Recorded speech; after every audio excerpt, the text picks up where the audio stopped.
Assalamualaikum warahmatullahi wabarakatuh. Perkenalkan, nama saya Dewi Rosmaniza dengan NIM 2103010037 dan teman saya Juliana Francisca Hutasoid dengan NIM 2103010076. Kami dari Prodi Pendidikan Bahasa dan Sastra Indonesia, Fakultas Keguruan dan Ilmu Pendidikan. Baiklah, di sini kami sedang bersama Bapak Arifman SPD, Guru Bahasa Indonesia kelas 10 SMA Pelita Nusantara. Baiklah, di sini kami akan wawancarai mengenai penulisan bahan ajar. Baiklah Pak, sebelumnya saya izin bertanya, menurut pengetahuan dan pemahaman Bapak, apa itu bahan ajar?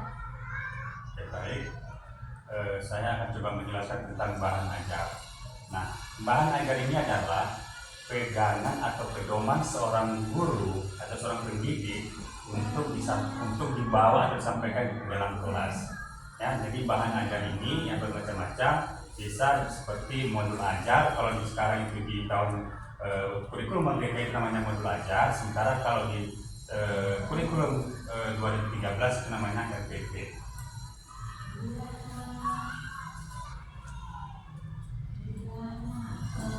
Lanjut ke pertanyaan yang kedua, itu jenis bahan ajar apa yang Bapak gunakan dalam pembelajaran?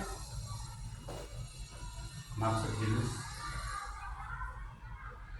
Iya, jenis bahan ajar apa yang Bapak gunakan dalam pembelajaran? Jenis apa modelnya? Jenisnya Pak. Apa saja jenis bahan ajar yang Bapak gunakan dalam pembelajaran? Oke, ya untuk jenis bahan ajar itu pertama modul. Ya, modul itu pertama sebagai pegangan, kemudian buku paket pegangan, kemudian absensi siswa, kemudian sarana dan prasarana seperti pertama infobus ataupun video pembelajaran. Kemudian kalau berkaitan dengan kebahasaan suatu teks, maka peserta didik atau guru wajib ada yang namanya KBBI atau disebut dengan Kamus Besar Bahasa Indonesia. Lanjut ke pertanyaan yang ketiga, bagaimana teknik langkah-langkah atau metode yang Bapak gunakan dalam menyusun bahan ajar ini?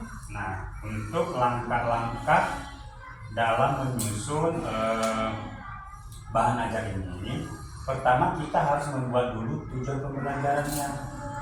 Nah, tujuan ini maksudnya apa yang kita capai dalam pembelajaran itu, ya.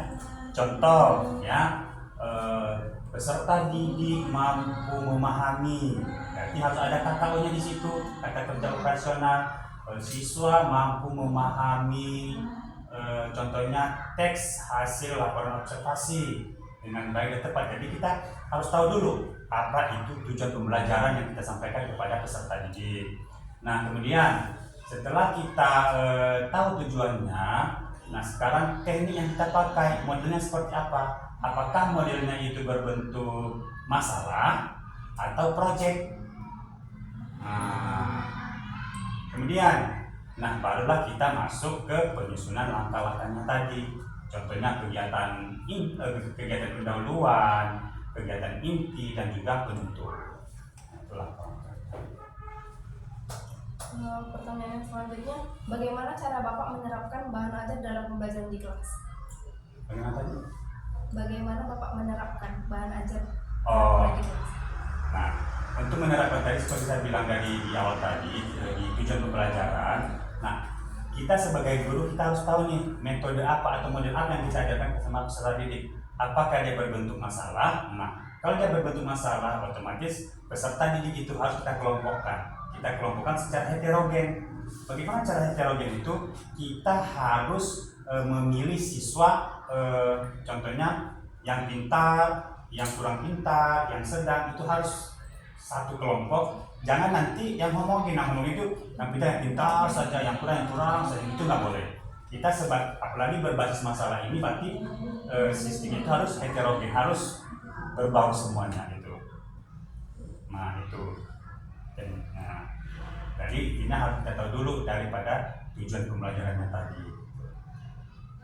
Pertanyaan yang selanjutnya, karakteristik siswa ini kan ada macam-macam nih Pak.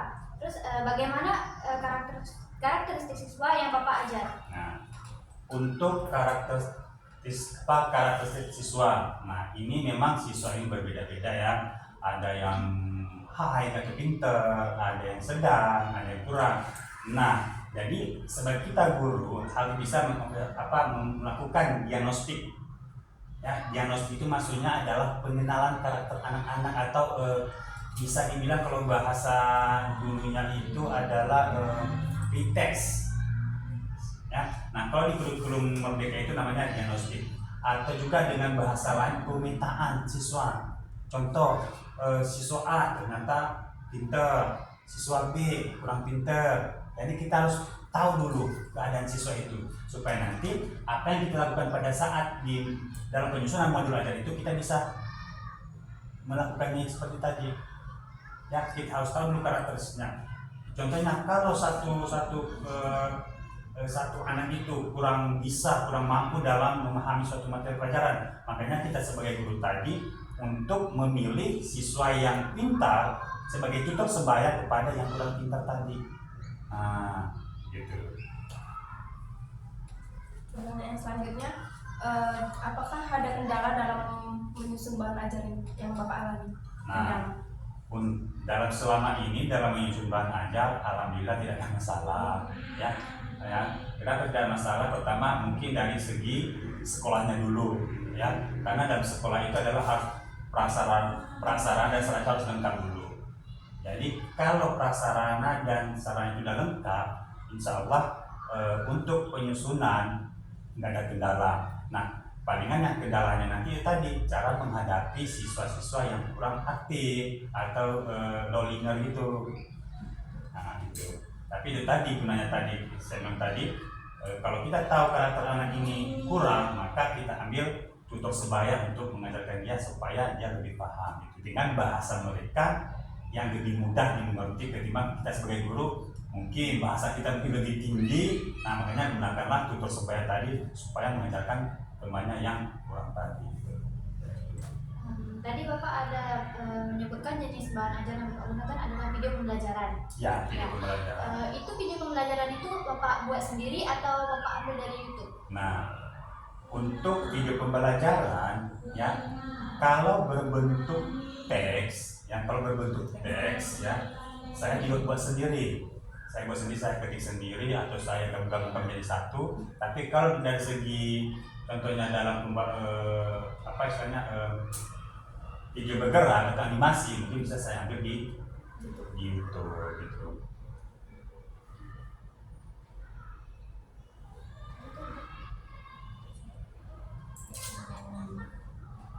Izin Pak, apakah boleh kami melihat bahan ajar yang Bapak buat?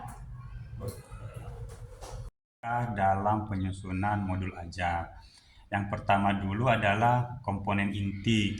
Nah, komponen inti ini terdiri dari yang pertama identitas modul.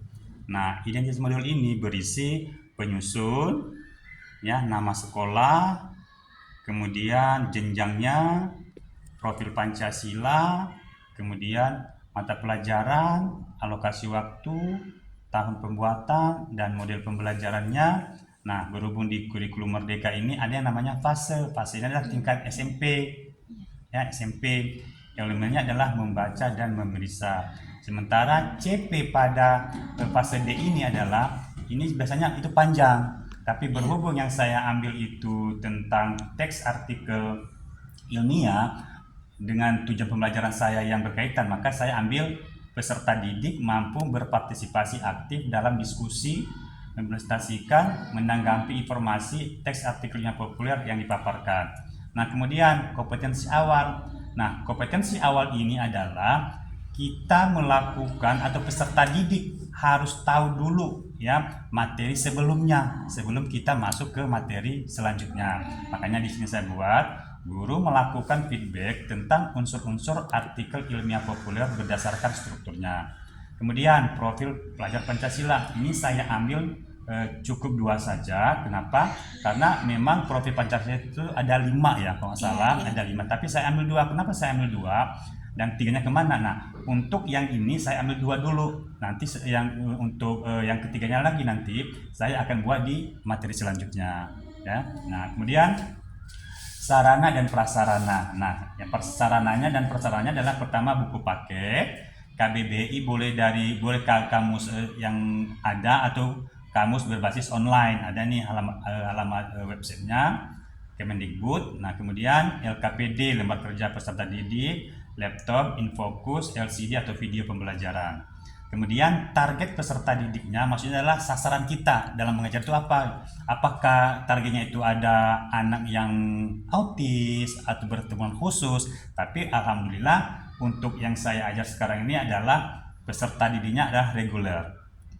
Ya. Kemudian model pembelajaran. Nah, ini saya bilang tadi model pembelajaran yang kita lakukan pada materi itu. Nah, yang saya ambil itu adalah pembelajaran berbasis masalah. Kenapa saya ambil berbasis masalah? Karena ini adalah berkelompok, memecahkan suatu masalah. Nah, itu dia. Itu tadi komponen apa? Tadi pertama tadi ya. Komponen utama tadi ya. Komponen bagian ini komponen inti keduanya, bagian B-nya. Tujuan pembelajaran. Nah, ini tadi saya bilang, kita sebagai guru harus tahu dulu sebelum kita mengajar atau menjelaskan suatu materi kepada peserta didik, kita harus tahu dulu tujuan pembelajarannya seperti apa. Nah, ini dia. Ya, melalui model pembelajaran yang berbasis masalah, peserta didik mampu mengidentifikasi kebahasaan teks artikel ilmiah populer dengan baik dan benar. Nah, untuk tujuan pembelajaran ini itu ada konsepnya, yaitu konsep ABCD. Nah, konsep ABCD itu adalah, kalau A itu audiens, nah audiens itu adalah peserta didik. Nah, kemudian B-nya itu behavior. Behavior itu adalah KKO, kata kerja. Itu mengidentifikasi. Kemudian kondisi. Nah, kondisi itu adalah ini model yang kita ambil. Ya, model ini melalui model pembelajaran berbasis masalah. Ya, ini berhubung di bahasa Indonesia, saya nggak ambil bahasa Inggris. Kalau bahasa Inggris itu pembelajaran PBL, basic learning. Nah, ya, tuh. Tapi berhubung bahasa Indonesia kita harus membudidayakan bahasa Indonesia kita. Nah, jadi D-nya itu degree, tingkatan untuk peserta itu dengan baik dan benar. Kemudian, asesmen yang saya gunakan atau penilaian yang saya gunakan, yang pertama diagnostik tadi yang saya bilang. Pertama itu kita lakukan kata-kata pemantik atau pertanyaan pemantik untuk memancing pengetahuan awal mereka, supaya nanti kita bisa memetakan siswa itu mana yang high, mana yang low, mana yang sedang gitu ya. Kemudian formatif. Nah, formatif ini adalah penilaian tidak tertulis. Contoh dari sikap, dari keaktifan mereka. Ini tadi bisa kita ambil pada profil Pancasila tadi, pada saat penilaian proses, pada saat mereka melakukan diskusi. Di situ ada bernalar kritis dan gotong royong. Gotong royong itu adalah kerjasama gitu. Kemudian sumatif. Nah, sumatif ini adalah bisa tertulis, yaitu pilihan ganda, isian jawaban singkat atau uraian panjang. Nah, kemudian ada selanjutnya tentang pemahaman bermakna. Nah, pemahaman bermakna ini adalah setelah kita melakukan pembelajaran minggu yang lalu atau sebelumnya, maka apa yang kita harapkan pada anak-anak selanjutnya? Ya, makanya di sini muncullah setelah memahami teks artikel ilmiah populer yang merupakan salah satu bagian dari budaya literasi yang perlu terus ditumbuh kembangkan agar peserta didik menjadi generasi masa depan yang memiliki kecerdasan emosional, sosial, dan spiritual yang memadai. Nah, berarti yang kita harapkan selanjutnya ini adalah peserta didik ini menjadi generasi masa depan yang memiliki kecerdasan. Nah, itu. Kemudian, ini tadi saya bilang tadi pertanyaan pemantik. Nah, pertanyaan pemantik ini adalah kita jangan bertanya langsung ke materi, tapi pemantik ini adalah pertanyaan atau kalimat yang memancing pemikiran mereka untuk masuk ke materi yang akan kita ajarkan. Contoh, ini tadi saya bilang di sini adalah tujuan pembelajarannya di sini mengidentifikasi kebahasaan dari teks artikel. Nah, sementara untuk pemantik yang saya gunakan di sini adalah, masih ingatkah kalian tentang teks artikel ilmiah populer? Berarti belum masuk kebahasaan, tapi masih mengingat mereka. Masih ingat nggak apa kemarin itu teks artikel email populer. Nah, strukturnya. Bagian B-nya, menurut kalian unsur apa saja yang menjadi penentu daya tarik sebuah artikel email populer itu? Nah, itu adalah, jadi kita memancing pemikiran anak-anak itu untuk masuk nanti ke materi yang kita ajarkan. Nah, itu. Nah, untuk selanjutnya adalah kegiatan pembelajaran. Ya, nah inilah yang kita harus tahu di dalam kelas itu. Ya, inilah kegiatan kita dalam kelas. Yang pertama ada kegiatan awal. Nah, di sini kegiatan awal itu adalah peserta didik memberikan salam kepada guru yang dipimpin oleh ketua kelas.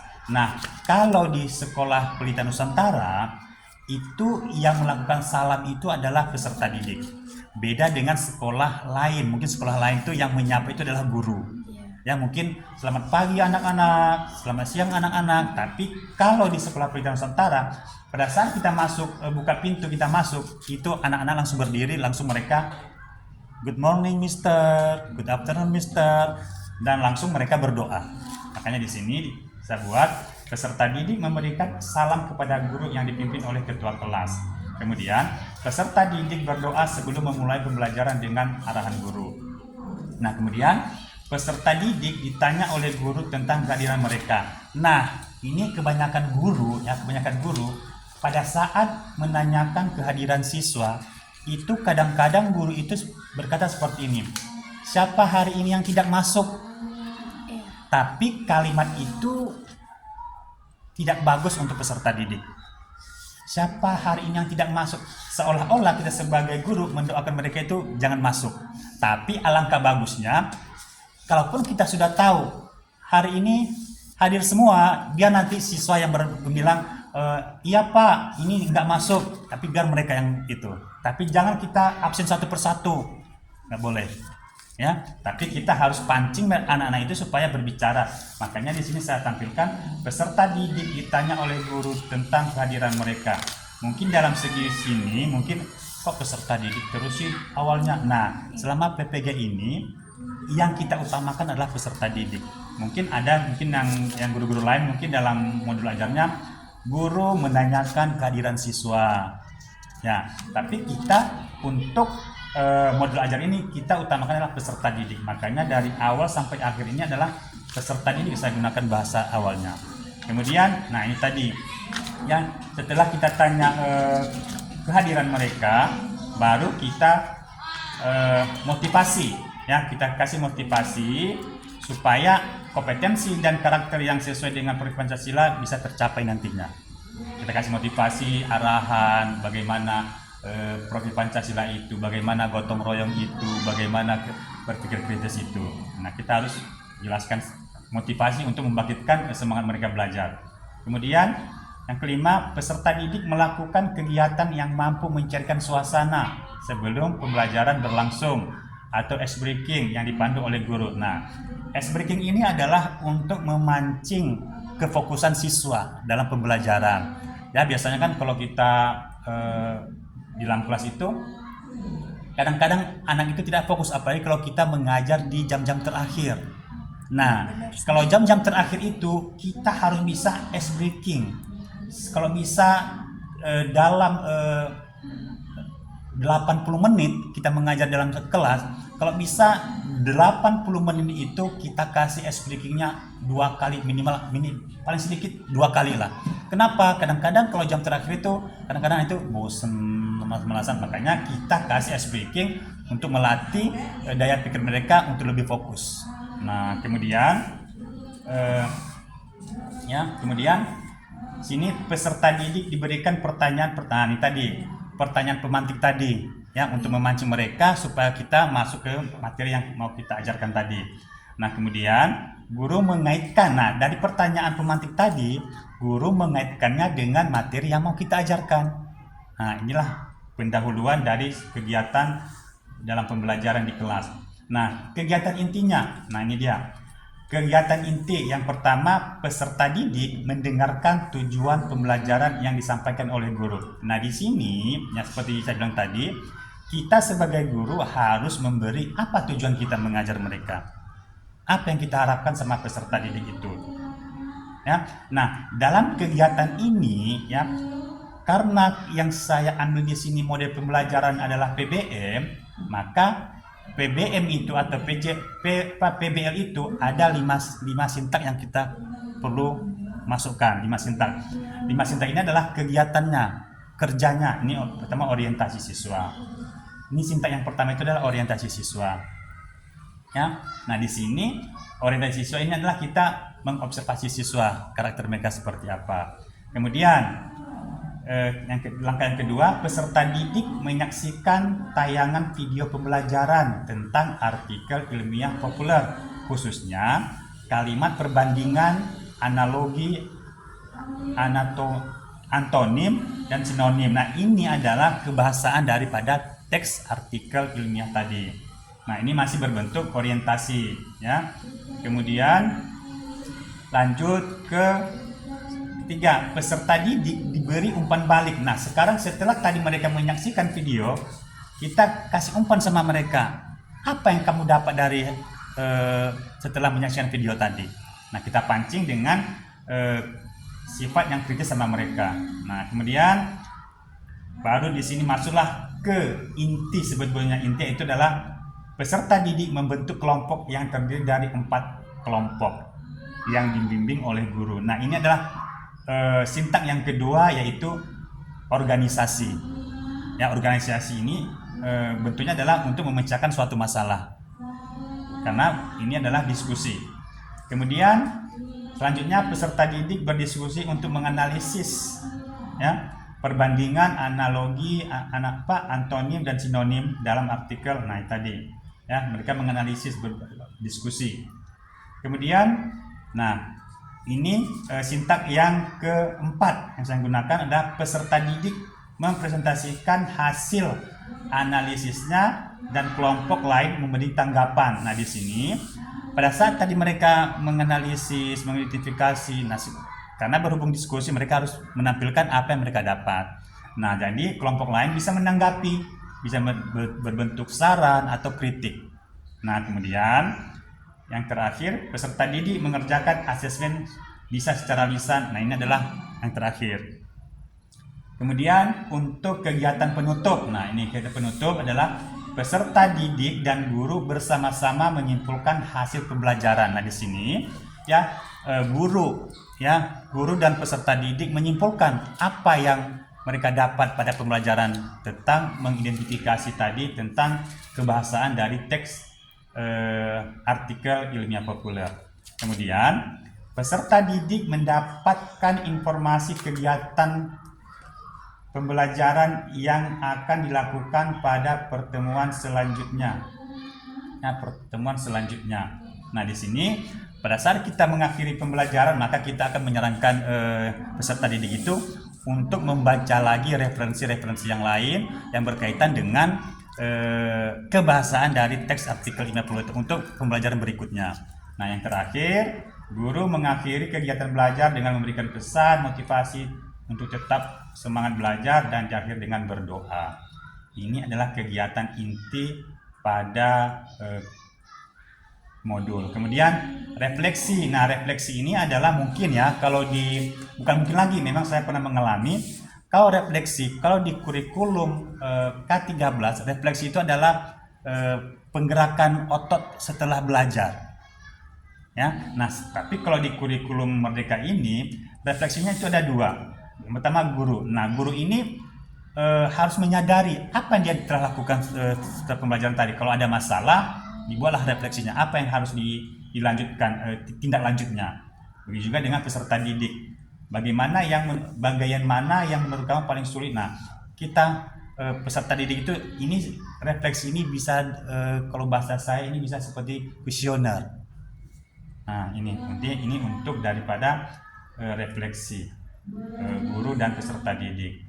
Kemudian selanjutnya adalah tentang pengayaan dan remedial. Nah, ini pengayaan dan remedial ini dilakukan apabila peserta didik tidak atau belum mencapai ketuntasan dalam pembelajaran. Contohnya KKM, kalau dulu namanya KKM, kalau sekarang namanya adalah KKTP, kriteria ketuntasan tujuan pembelajaran. Nah ini, jadi remedial ini adalah materi ya, yang kita remedial kita adalah materi yang anak-anak belum paham. Contoh, pada saat kita melakukan latihan, kita kasih 5 pertanyaan. Ternyata siswa ini atau peserta didik ini hanya mampu mengerjakan 3 soal, sementara 2 soalnya lagi salah. Nah, yang perlu kita remedialkan adalah yang 2 soal ini saja, jangan 5 soal lagi.